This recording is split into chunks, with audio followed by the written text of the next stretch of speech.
এতটাই অসুস্থ যে শেষে হাসপাতালে যেতে হলো। আসসালামু আলাইকুম guys, welcome another new mini blog. কেমন আছেন সবাই? আমি ভালো নেই, আপনারা জানেন শরীরটা অনেক অসুস্থ।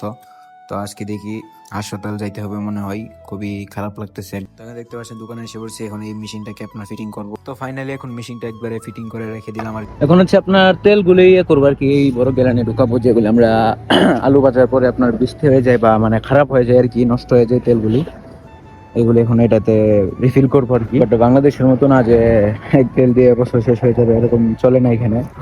তারপর বাকরা থেকে একটা ডিও কিনে নিয়ে আসলাম। তারপর এখন খানা দানার সময় খানা দানা করে নিলাম। তো এখন দোকানটা খুলে নিলাম, কাস্টমার এসে পড়ছে। আমি কিছুক্ষণ পরে আপনার হাসপাতালে যাইতে পারি কি, কফিল আসবে আমাকে নেওয়ার জন্য। তারপর চলে যাইতেছে আপনার এখন বর্তমানে হাসপাতালে। হাসপাতাল যাওয়ার আগে একটা জায়গায় আমরা আসলাম, জায়গাটা খুবই সুন্দর, খুবই ভালো লাগতেছে জায়গাটা। তারপর হাসপাতালে আসলাম, ডাক্তার দেখাইলাম। তারপর ডাক্তার কিছু প্রেসক্রিপশন দিল আর কি, যেটা ওষুধ লিখে দিছে আর কি।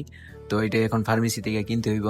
নামাজের সময় তাই সব ফার্মেসি বন্ধ। তো এখন দোকানের দিকে যাইতেছি। দোকানে এসে বললাম, আর রাস্তার মাঝখানে আমার কফিলে আমাকে নিয়ে আসলো আর কি গাড়ি দিয়ে। তো এখন যাইতেছি আপনার ওষুধ কেনার জন্য আর কি, যে ওষুধগুলি আপনার ডাক্তার লিখে দিছে সেই ওষুধগুলি কেনার জন্য। এটা হচ্ছে সৌদি আরবের একটু ব্র্যান্ডের একটা ফার্মেসি আর কি, নাহেদি। তো এটা থেকে আপনার ওষুধটা কিনে নিলাম। এখন রাত বাজে 1:45, আমাদের এখনো শর্মা শেষ নেই, তাই অপেক্ষায় আছে আর কি। আজকে অনেক দেরি হয়ে গেছে। जल्दी चलो जल्दी चलो, देर हो रहा है। टिकटॉक जल्दी। তারপর রুমে এসে আপনার কাপড়গুলো ধুইতেছি আর কি। তো আজকের জন্য এই পর্যন্তই। আজকের ভিডিওটা অনেক বড় হয়ে গেছে, তো সবাই ভালো থাকবেন। আসসালামু আলাইকুম।